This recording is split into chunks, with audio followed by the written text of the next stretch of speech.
Hello and welcome back to this David67 Celtic News YouTube channel. Today's video, not surprisingly, going to be a preview of the big game against Rangers on Sunday at high noon, live on Sky. And so today's video going to be wee chat regarding what I see as being Celtic's best lineup and some wee tactical tweaks that Rodgers might well do and where the key battles are. And for that reason, I've named this video Celtic's Magnificent Seven, as I think there are 7 players who are key to the win on Sunday. Obviously, the other 4 starters and the 5 that come off the bench all have a very key role to play, but I think there are certain players who are going to need to be on the best form, and I think one in particular has a very big role to nullify one of Rangers' biggest threats. Before we crack on with the video, just please, if you can, if you're new to the channel and you like the videos and the sort of content on this channel with the mixture of trivia quizzes, polls, and a variety of different styles of video, please do click that subscribe button. Keep the numbers pushing up towards my next target, which is 500. And as always, please do consider clicking the like button and popping your comments regarding lineup, tactics, and other Celtic issues into the comment section. So, Celtic's big game, high noon, 12 o'clock on Sunday, away at Ibrox. Of course, we'll have no fans there, which I don't see as being a particularly big factor. We've got John Beaton as referee, which I hope won't be a big factor, and Celtic certainly have the quality to overcome any refereeing foibles, and I think, to be fair to him, he's going to be under incredible pressure and scrutiny, and even more than normal, every single decision he makes will be getting torn apart and reanalysed for days and days in all the papers, YouTube channels, internet sites, etc. So, moving on to what Celtic can do, this would be my predicted lineup. Joe Hart, not unexpectedly, in goals. Back 4, Alistair Johnston, Cameron Carter-Vickers, Liam Scales, and Greg Taylor. I think all those 5 selections are pretty obvious. Don't think there's any real debate. I personally would like to see Liam Scales across at left back and Lagerbielka or Nawrocki in central defence, but I can't see Rodgers going for that in a million years. Just think Scales might give Celtic a bit more left side defence solidity, a bit more height in the box for corners, etc.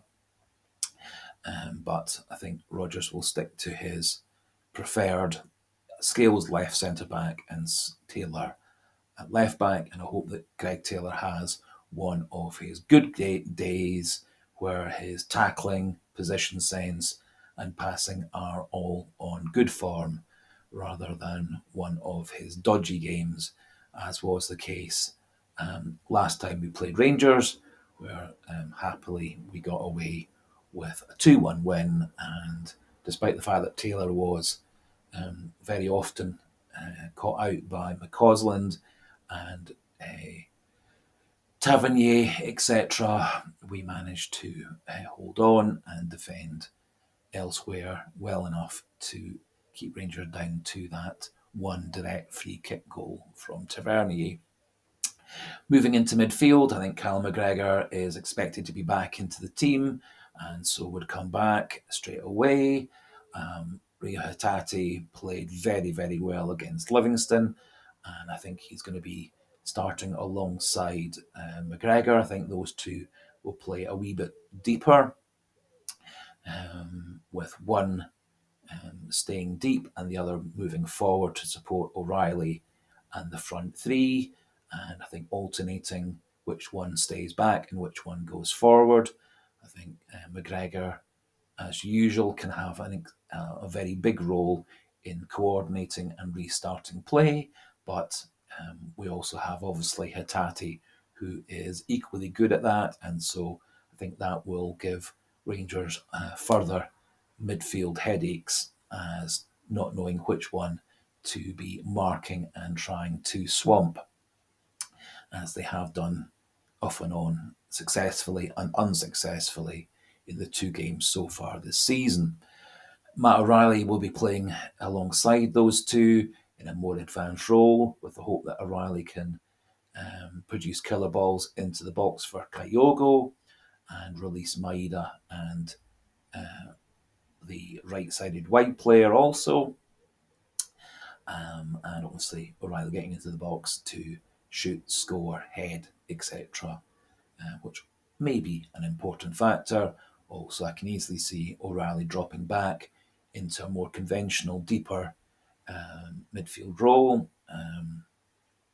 to support Hatate and McGregor, potentially later in the game, Iwata and Paolo Bernardo, as we may well need to take off McGregor and Hatate late in the game.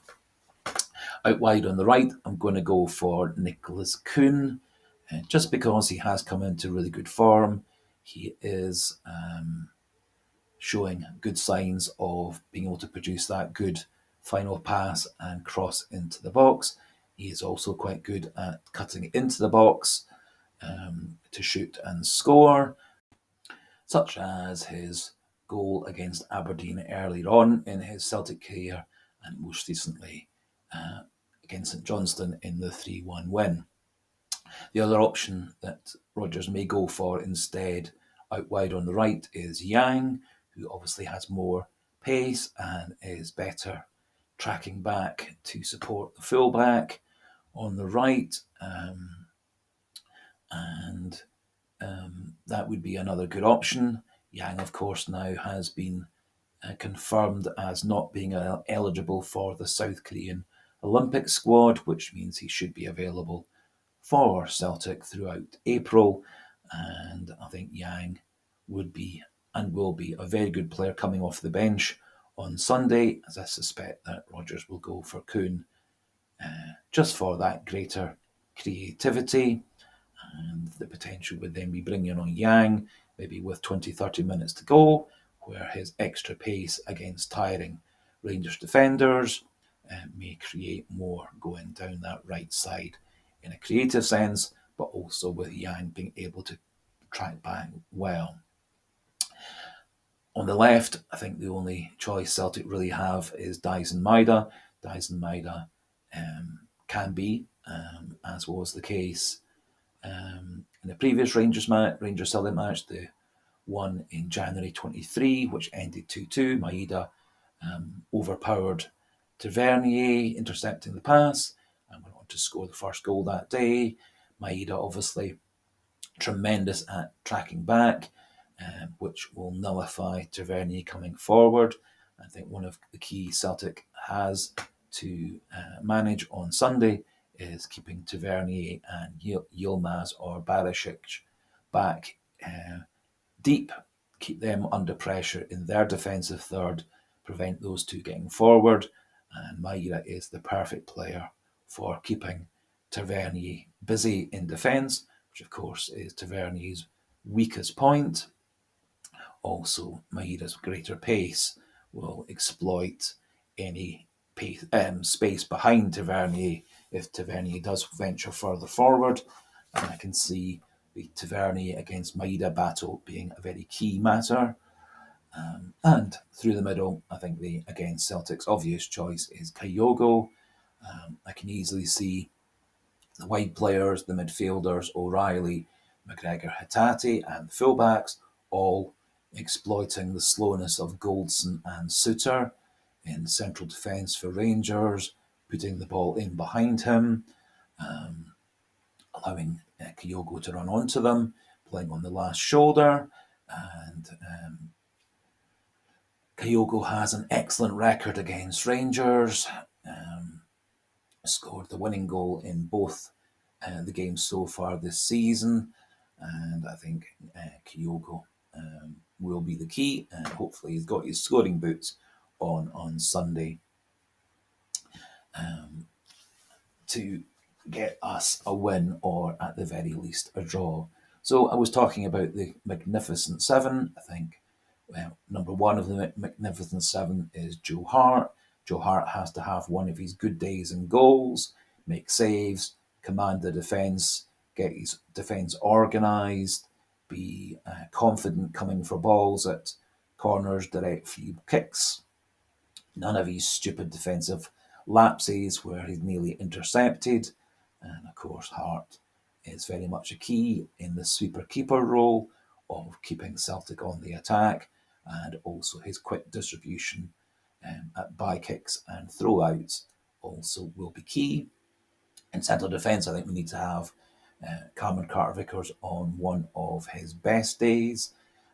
He has had a couple of excellent matches since he came back from injury, makes the players around him look far better. I think Vickers on best form covers for the fact that Liam Scales' defence positioning and pace is suspect, and will allow, I think, Carter Vickers to cover in behind Scales, much like how Lagerbielke did in the first game of this season against Rangers, where Lagerbielke very often was covering in behind Scales to nullify mistakes that Scales was making in his positioning and lack of pace. And so, number two of the Magnificent Seven, Cameron Carter-Vickers. I think the three midfielders are going to be 3-4-5 in that Magnificent Seven.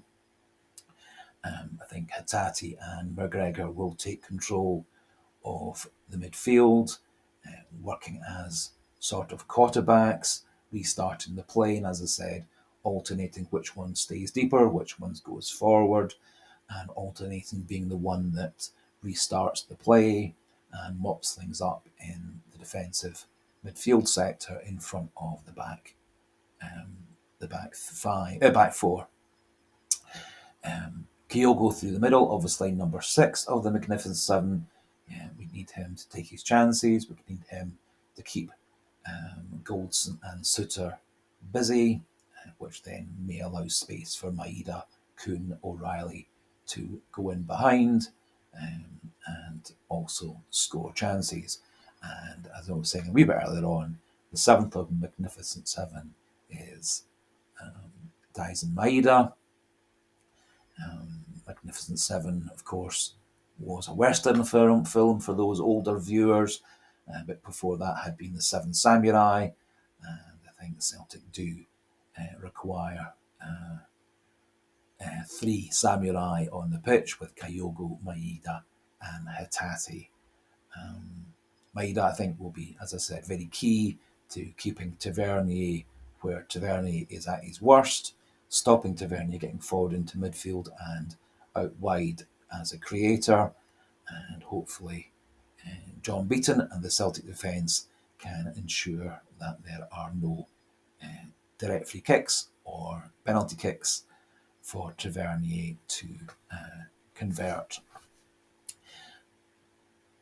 Now, obviously, Alistair Johnston at right back and Greg Taylor at left back, Liam Scales at left centre backs, and Nicholas Kuhn-Yang out wide on the right are all going to be very important. I think Taylor, as I said earlier on, needs to have one of his good days as a defender, and stopping Tavernier and any Rangers wide players being a threat out wide. And I think Nicholas Kuhn or Yang also has to have a similar role to Maeda, tracking back and preventing the Rangers wide player on the left and their left back, be it Yilmaz or Barisic, getting forward. Just a wee update on the Rangers injury situation. The most recent releases say that Danilo, Cantwell, Dowell and Cortez are all definitely out, that Seema, McCausland and Sterling are all fit, but only fit to be on the bench and not starting. There are also injury doubts with Yilmaz and Ryan Jack, and also there are several Rangers players currently coming to the end of their contract, such as Lundstrom, and so it does look to me like Rangers have quite a number of selection headaches and patching things up. And I think this is a game that Celtic very much can go into with tons of confidence. We will have, I think, our best 11 on the pitch. We will have players such as Bernardo and Iwata and Ida and Palma on the bench, all of whom can come on and make a difference, be it to get us a goal to win the match, or late on hold on to a lead better than we did in the last Celtic Rangers match, where we were 2-0 up, and in the last 15-20 minutes we let Rangers very much back into the into the game. They did pull back one back with Tavernier's free kick and did have a few half chances late on, but happily we held out for the 2-1 win last time. In terms of predicted result, I think the most likely result personally is a draw, although I would love to say that I think Celtic are on course for a win at the weekend, but I'm going to go for a 2-2 draw. This, of course, will leave us 1 point ahead. Rangers will have that extra match against Dundee with the weather conditions that are currently in the east of Scotland. That game may well not be going ahead next Wednesday. And the Dundee match against Motherwell is also under threat with waterlogged pitch, which will only be made worse by the sleet and snow and rain that's predicted for Friday and Saturday and Sunday on the east coast of Scotland. This, of course, means that we will have our home game against Rangers after the split. That is the game I think Celtic are going to definitely win, which will propel us to the double this season. No other major news coming out of Celtic overnight. No definite news that McGregor and Palma are fit, but there's been no news to say that they won't be fit. And so I am very confident that McGregor will be there starting the game against Rangers on Sunday, and that Palma will be able to come on late in the game off the bench for 15-20 minutes. And depending what the stage of the game is, I can easily see Iwata coming on late on to hold up and support the defence. If we're defending a lead, we've also got players such as Bernardo to come on for a bit more creativity and goal threat.